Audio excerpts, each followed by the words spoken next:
Well, this feels like The Simpsons. I think they sat on the cassette at the start of their videos. I'm joined with Marcus. It's a great pleasure to have you back, Marcus. But why are we going to have this video, and why is it so important people stay on for the video? So we're going to basically look at and talk about, Miguez, about, you know, the importance of apprenticeships and how maybe we can offer you advice into gaining them apprenticeships and different routes you can take, because there are multiple avenues and stuff that people do take to get them, and we'll offer our advice really on sort of the best ones. Okay, so in this video we're going to address how can I get an apprenticeship, and we're going to start off with getting into the electrical industry when you're 16 years old and leaving school. Ideally, Marcus, how do we get an apprenticeship age 16 leaving school? So the best way, obviously, is we need to find an employer to give us one of them apprenticeships. So hang on a second, I'm 16, I'm going to work. Yes, yeah, but that's the idea, isn't it? You know, we go to work and then we maybe do day release at college, so we're learning and earning, as we like to say. So. Okay, so get an apprenticeship. So that sounds easy. Okay, all I need to get an apprenticeship, it's a difficult task, isn't it? Yes. Okay, so at 16, how can I stand out to an impossible employer to take somebody on straight from school who has possibly no skills? Yeah. How do I get that job? Well, it's always a hard one, isn't it? Because, you know, I see a lot of 16-year-olds leaving and coming from school, and they still, to this day, even some of them, you know, they expect an employer to find them.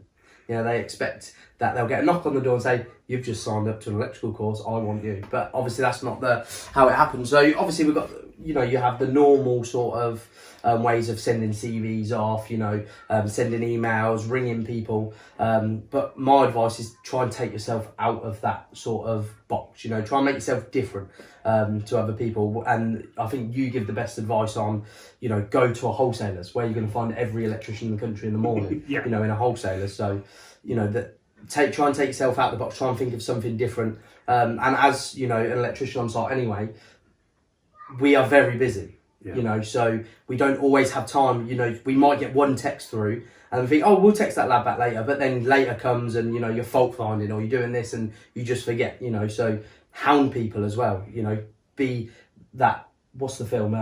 Shawshank Redemption. Okay, yeah. Yeah, where he sends a letter a week for 4 years, doesn't he? And then and then in the end they just say, we'll give you what you want. Just, you know, stop sending us letters. So. Yeah. So it's that. Yeah. First of all, I would say look at the friends and family network you've got. Yeah. Often there's somebody within that network that has another connection that can be a real good foot in the door to get an electrical apprenticeship.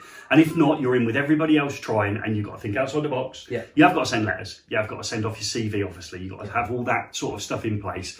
You've got to, as you said, maybe go to electrical wholesalers. Yeah. And you've got to look through, obviously, online and generate leads through there. Yeah. However, it can be an incredibly difficult task to get one, but people do. So don't give up. Don't think at 16 you can't get an apprenticeship.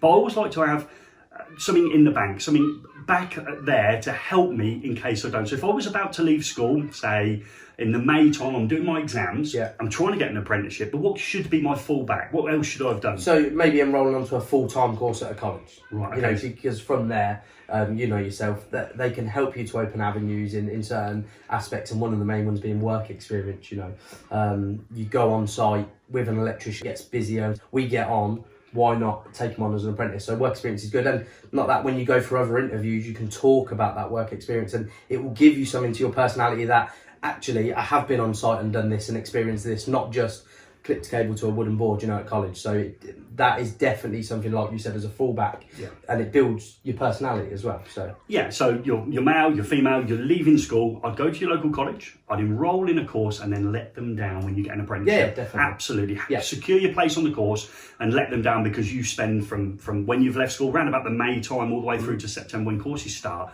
I know they can start later in the year, but we'll use that as a sort of a frame of reference, is let them down because you've got an apprenticeship. But also in your back of your mind, think, if I can't get an apprenticeship, my dream's started. Now at 16, I have no skills, I start a full-time course without an apprenticeship.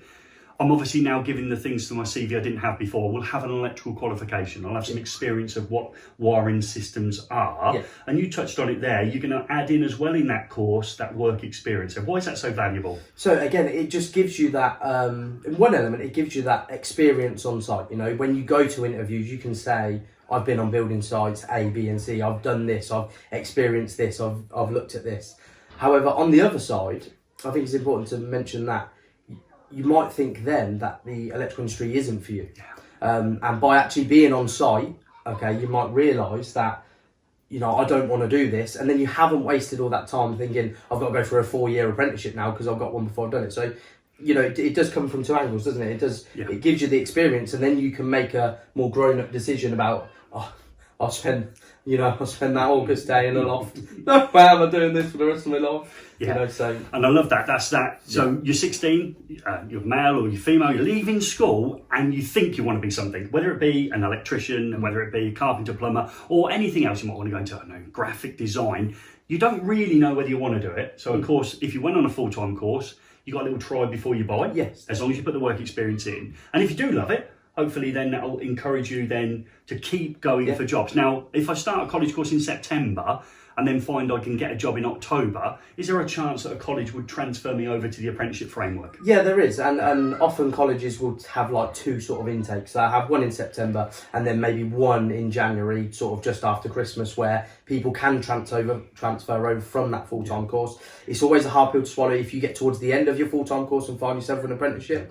And I'm sure we'll touch on that, where do you leave to go to the apprenticeship where actually you can't sign on due to funding reasons, stuff like that in colleges. So you finish your level one then, you know, and you say to your employer, look, or speak to your tutors, you know, can I get ahead on stuff so maybe I can go out for an extra couple of days a week rather than being in the college all the time, just to improve my sort of experience on site, you know. So. And it's often now that they start at level one, is it? You turn up, you know, your son or daughter, if you're a parent watching this, will turn up at college, and often they'll do a level one course, and that's not really going to stretch them too much, but it does give them that feel into the industry. And if they don't like it, they can grasp that level one course and then let them go off and do something else.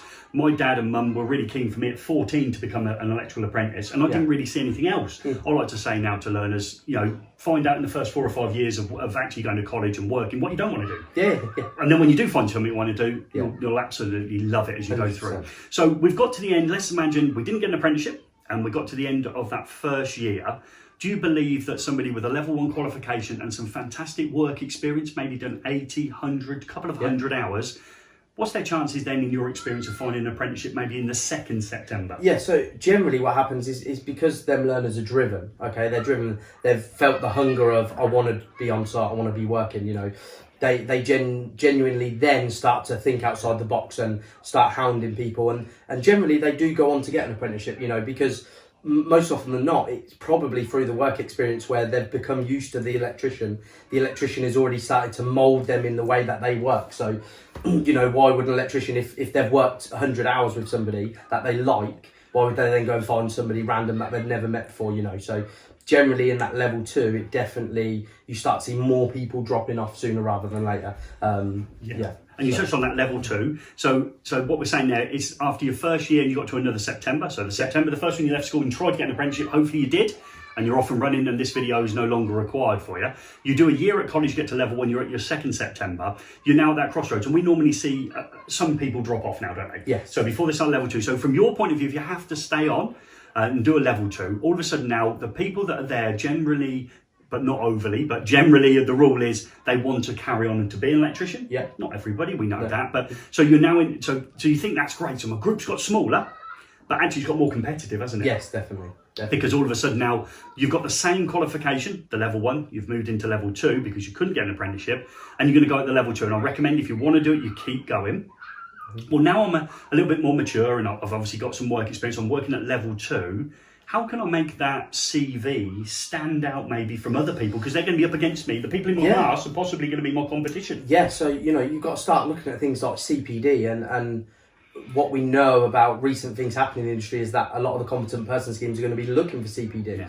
You know, so use it to your advantage. There's a lot of older electricians, and no offence to anyone, who are maybe not great with technology.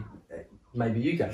Not great at technology. So if you're a student, okay, you're 17 years old, you're probably good with technology. You go away and do CPD and you get certificates and stuff like that, and you say to the employer, look, I've been doing all this CPD, and you understand the things that are going on in industry. You know, you can help them in more ways than one, and not only that, it just shows that you're willing, you've got passion. It adds to your personality. It gives you, you know, more of talking points in interviews rather than, you know, just talking about, oh well, I like playing the Xbox, or, you know, I go out with my friends and I like to socialise and I go fishing. You know, it gives you more of, you know, trying to impress someone. So yeah, absolutely, and I totally agree. So that's continued professional development, and your college can help you with that. That's adding little additional certificates to what you've already got. Now, everyone in your class will have had a level 1. You'll be maybe working at level 2, and if we got to next September at level 3, it's all those additional bits you can put in that can help you get the job. Now, if we go back to the start, when you were 16 and you had only your GCSEs, how can you add some value? Well, if at 16 you're trying to get an apprenticeship and you haven't watched an electrician on YouTube, if you haven't researched or bought yourself a book about training to be an electrician, which I've done some videos on the channel for good books to buy, actually you're not even giving yourself an advantage at 16, are you? No. So if you've gone away and you know the 3 cable colours, brown's line, blue's neutral, green and yellow CPC, you might surprise the person at the interview when they call it live, neutral and earth. but don't correct them. And as an electrician, do not correct them. But again, it's every opportunity you've got to go a little bit further. So you'd have to go a little bit further to get your apprenticeship. If you don't, you do your full-time course. You've got to stand out the full-time course. First year, I would suggest it's about that work experience. But then as you go through your courses, it's adding more to your CV, taking photographs of your work. Whether it be as work experience or in the college. So you've got something extra to show at interview. I get to the end of level 2. Okay. I'm all in now. I want to be one. I've had another summer where, unfortunately, I haven't got an apprenticeship. What do I do next? So you can obviously enrol onto a level 3 then, and it's what is often referred to in industry and the CPS schemes and stuff as your core qualification. So that is probably your next move, or maybe going to get a skill, maybe an engineering skill where you're working with a lot of metal and steel and stuff like that, which will add something to your CV. So there's sort of 2 routes depending on where you want to go as an individual. So you find yourself at this time, you've done 2 years, you think, you're a bit down, you haven't found an apprenticeship. Well, do I just do the same thing in deeper knowledge at level 3 and go more into testing and stuff like that? Or do I go and, branch off maybe engineering and give myself a wider set of skills? So that's more of a personal choice and something your college can help you with, with where you want to go in the future. So yeah, I like that. So in this case, you stay on the same train and you get your level 3. Now, if we go back to the 16-year-old male or female student that gets the apprenticeship, they're working at level 3 anyhow, aren't they? So they're not doing a level 1 and level 2. They're apprenticeship, and it's standards, not framework. It is standards, I think I said framework at the start. Somebody would have. Yeah, it will generally be the 5357. Okay, so set of standards at level 3. Now, if you go and get a level 3 at college, that puts you in quite a strong position, though, doesn't it? Because you've gained some of the knowledge that would be in your apprenticeship, and there's something called recognised prior learning, or RPL in across. RPL or APL they call it. And basically the stuff you do when you get your level 3 certification, you'll do certain subjects, science and principles, etc., which will map across into the apprenticeship. So don't feel hard if you, at the end of your level 3, after your level 3, you get an apprenticeship. You won't have to start at year 1 of the apprenticeship, okay? What you'll find yourself doing is either going into year 2 or 3. It depends on the time you have to spend, because you have to be shown to do a certain amount of learning for off-the-job training, etc.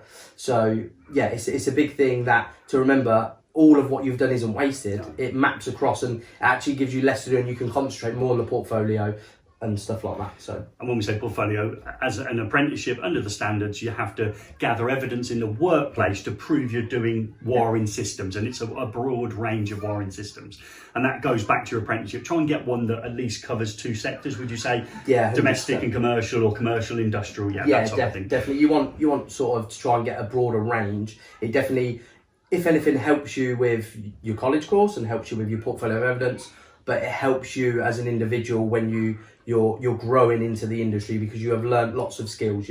It makes you more employable in the future, especially if you go on to start your own business. You have these skills you can advertise, so it leads to avenues. So what I'm saying there is, if you get and you've done a level 1, a level 2 and a level 3, your son, daughter, or you watching it, and you've got to that level, the level 3, when you've got it, actually puts you in a really strong position. Because I'd say your age helps now. You're 18/19 if you started at 16. So that's the sort of age. So all of a sudden now, some of the barriers maybe for some big building sites has gone away because you're 18 or over 18. You've got to level 3, so you've convinced yourself and hopefully people that interview you that you're employable and you're committed to being an electrician, and you've also got the ability to start a little bit further into your apprenticeship framework. People often say to me, well, I feel like if I then got an apprenticeship after 3 years, I wasted those 3 years.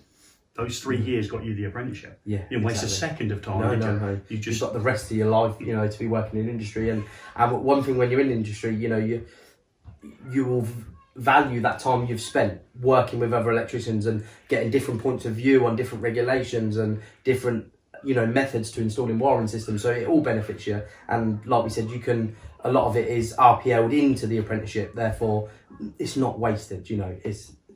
And in my experience, and there will always be an exception to the rule, and somebody will leave a message below to say that if you're a dedicated learner and you stayed at college for 3 years and you did all the things on work experience, you sent letters out, CVs, you contacted your local electrical wholesaler, you put yourself out there, you got to level 3, you did continued professional development, in other words, gain some extra certificates. I'd like to think by the time you get to level 3, you'd probably do the latest regulation course as well. Yeah, You've got all of that and you're a rounded person.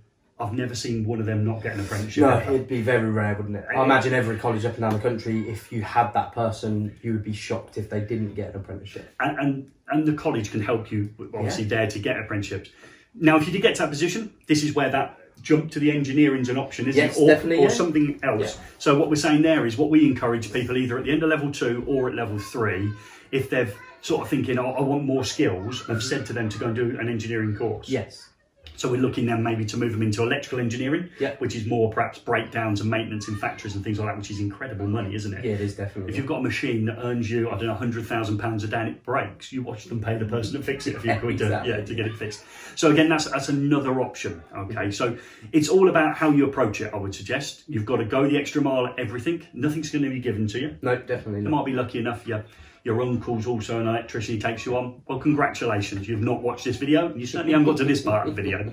But it's those people that are going through it that are really trying to get it. So you're leaving school, I'd say don't be scared of choosing the wrong course. And tell your parents, actually after no time at all, it's not what I want to do, regardless whether it be electrical, carpentry, painting, whatever it is. I don't want to do it, and find something else to do. But if you absolutely love it and you dedicate yourself to it, I don't see why that you don't get an apprenticeship. There'll be something in that loop that you're not doing. So if you didn't get to this part of the video, okay, or you did, hopefully I'm talking to people who did, you've already committed yourself that you wanted to know all the information. You're the sort of person that gets the apprenticeship, aren't you? If you gave up after 2 minutes, and you won't be watching this part of it, you're, it's this, that and the other. Now, let's do the next one then. So if that's the journey for somebody who's 16, it could be 17 or 18, because obviously you could stay and do A-levels or whatever, but we've got to that position. Let's say I'm an adult, and I'm now thinking, I really would like to retrain to be an electrician. Where would you say the first point of looking you would look at, and then perhaps make a decision what you need to get to that point? What would you suggest? So it's always a tough one with adults, isn't it? Because ideally you still want an adult to do an apprenticeship. You do. Okay. But obviously that comes with, hard aspects of life. Adults have children, they have cars, mortgages, can they afford to take that fall in payment? Now, a lot of adults that I've seen, they actually will, because they want to get into it, and that is the good thing about adults, isn't it? They want to be there, they want to change their life, they're doing it for the right reasons, which obviously with younger learners isn't always the case, which isn't a problem. What were you like at 16, same as me? What, me? I was an idiot. We were challenging, let's say. But so we think the adult, so if we've seen adult apprentices, they're fantastic. Are they common? Not as common as you'd like, maybe. No. Okay, so because obviously, an adult retraining to do that. So if I can't get an adult apprenticeship, which ideally I would, what's next? Again, so you maybe start your journey on not doing a full-time course because of time restrictions. You can't be at college every day, but maybe an evening level 2 course. You start off on like what we call a part-time level 2, and in the evenings, maybe 2 days a week, and you work on from there. Okay, and my real strong piece of advice is, again, before you commit any money to that level 2 course, wherever it is in the country, is go to the Competent Person Scheme. So go to Napit, go to the NICEIC, and look what they require to be registered as what we used to call a domestic installer, dwelling installer now. Dwelling installer, if that's what you want to do. If you're as an adult, you want to work and rewire houses, and you've been enthused by watching Nick Bundy, no doubt, okay. So so I'd look what they want. So if they want something, you need to work out how your college can get you that. So I would never blindly go into a course going, if I do a level 2 at college, I'll be able to call myself an electrician and work registered with the NICEIC or Napit. If you start at that point and ring them up and say, I want to change my career, what qualifications do I need? And then let them specify them to you, get it emailed to you, get it off the website, and then go to college and go, how do I get to this standard? And they'll say, well, everyone normally has to start at level 2. That won't be a qualification to get you. No, that's a progression course. So it's to give you knowledge and, give you, again, skills for interviews and stuff like that, but it's to introduce you to the industry and progress onto the next ladder and stuff. Same rules apply. As an adult, you still need to get work experience. You need to find an electrician, and at weekends or on your days off or when you shift pattern, whatever it is, you have to go out and work with those. Because again, watching Nick Bundy on the telly is not the same as doing it in the real world, is it? Would you like to have laid in a loft today on the hottest day of the year? Definitely not. But somebody did, didn't they? Yes, they did. Yes, as an electrician. Yeah, they were in that. So again, don't be overcome by the glamorous nature of being an electrician. Go and think seriously about it by doing work experience. And as adults, even they find that quite challenging. We've had some great examples of people doing work experience and now actually working with them, haven't we, over recent times. Yeah. So the Competent Person Scheme, the NICEIC or Napit say you need this for what you want to do and work back. You'd always have to get a level 2, which actually won't get you there, will it? No. And then you're going to have to work out what your level 3 course looks like. So your level 3 course, normally level 2 can be a year and it can be 2 out there, can't it? Yeah, it all depends on the training provider, really, what they set out in their structures and stuff like that. And then you'd go on to maybe a 1 year or 2 year level 3 again. Yeah. Again, it all depends on how they structure it around their sort of teaching staff and their curriculum and stuff. So, but no one's going to change their life in 5 minutes, are they? As an adult, you're not going to be able to. And I would say, if you manage to find a course that promise you something in a very short period of time, and it sounds too good to be true, what's the usual rule? It normally is. It is normally too good to be true. So it's going to take you several years to get to that standard, but work out what the NICEIC and Napit want first, because you could find you spend 3 years at college and it doesn't meet their requirements, does it? No, yeah. They've changed recently. I mean, what's expected? They're starting to change as of, I think it's September the 1st, So as you're watching this now, we're talking about September the 1st, 2021, aren't we? Yeah, they're requiring, I think, and don't quote me on this, a core qualification, which is generally a level 3, which is more substantial than the current, maybe level 3 18th edition. Yeah, and along with that, they're expecting you to show continued professional development, CPDs, and they're meant also actually working in the workplace as evidence. Yes. So how can you say that you've got a sort of a run of working with electrical systems? So this is why we're not using it as a get-out clause, but we're using this video that if they've changed it again in 12 or 18 months' time, if you go to the NICEIC and Napit and ask them what they want, at least you start your journey out knowing what you've got to get to. Yeah. And doing a level 2 at college in the evening will not get you there.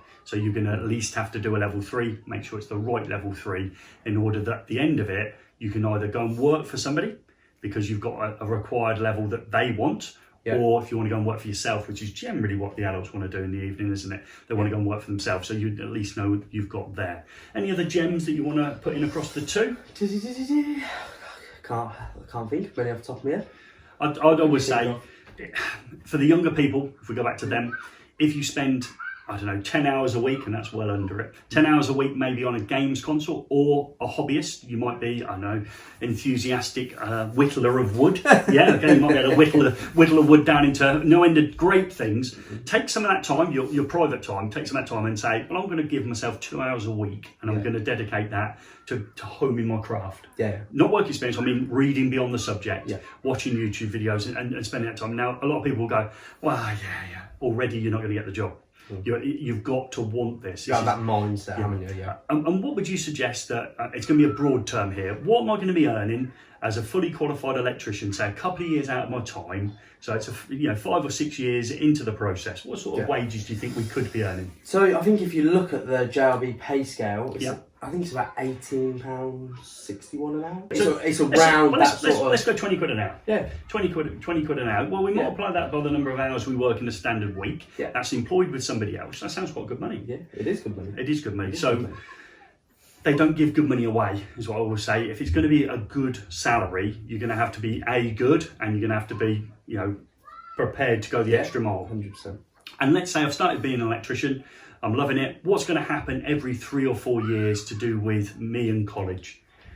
Am I going to have to go back to college every 3 or 4 years? Yeah, you're always going to return back to college, aren't you? Why? Not in terms to do a scale course like an apprenticeship, but especially for CPD, continued professional development, BS 7671, your wiring regulations, you might go into EV, you might go solar. So one thing we always say in this industry is if you find yourself not learning anymore, you're probably done in the industry, really, because it's an industry that is moving forward. So although you won't be going and don't think you're going to be sitting there doing a 4-year apprenticeship every 4 years, but you will always have some aspect of going into college or a training provider, you know, updating yourself, getting your skills better, your knowledge schooler programs. Yeah, definitely. So don't if you're coming into this and you're the sort of person that doesn't want to continue to learn stuff, again, it's probably not the trade either to go into, is it? No, definitely not. Not with the way we've seen it moving forward lately, especially with EV and things like that coming in. So, and for those who are watching this that are female, it's a fantastic opportunity. There is not enough females in the construction industry, and there's not enough female electricians, but it is a fantastic opportunity with smart technology, EV charging, solar PV and DC storage. There is a massive growth potential in our industry, and we'd like a lot of that gaps to be filled by quality learners, and if those learners are also female, that's also fantastic. We've had some cracking over the years. If you have a female learner in the room, are they pretty much going to be in the top 3? Yeah, pretty every much, time. Every time. So hopefully that's give you some food for thought, whether you be 16, male or female, leaving school and you want to get an electrical apprenticeship. If not, full-time course, and obviously keep trying the same techniques that college can help you with that throughout. And also, if you're an adult and you're trying to get into the electrical industry, first of all, start looking at what the Competent Person Scheme wants you to have at Napit and the NIC. Work backwards, but don't think it's going to happen in 5 minutes, because it never will. Yeah, it's not going to. No. So I think that's just rambled through that one. Sorry about the location. No, it's very Homer Simpson-ish. Yeah. He's going to flip back in a minute. We're going to be legs in the air. Yeah, I think another thing we didn't mention as well, which would probably be good, and if you got to this point, you'll probably notice that he's put this in the middle of the video and edited it in where it should have gone. Especially as a younger learner, when you reach the age, concentrate on getting your driving. That will open massive avenues, especially if you live somewhere, more remotely than accessing all these electricians. Not everyone's going to have the time to be able to drive and pick you up every day. So if you get your driving, even if it's a moped or anything like that, somewhere where you can travel to places, that will help. Yeah, I like that one. There's going to be loads more. So, of course, we want your comments. So, if you've got a top tip for finding an apprenticeship, leave that comment below. If there's something we haven't mentioned that you think needed to be mentioned, again, leave that in the comments below. Other people will join in those comments, and it'll be a nice place to express those pieces of information that might give, even if it's only one person, a little bit of advice that sends them on the route to becoming, obviously, hopefully at the end of it, a qualified electrician. Yeah. And as always, we're going to end it. Yeah. We're going to give it a go. Yeah. We hope this video has been some help.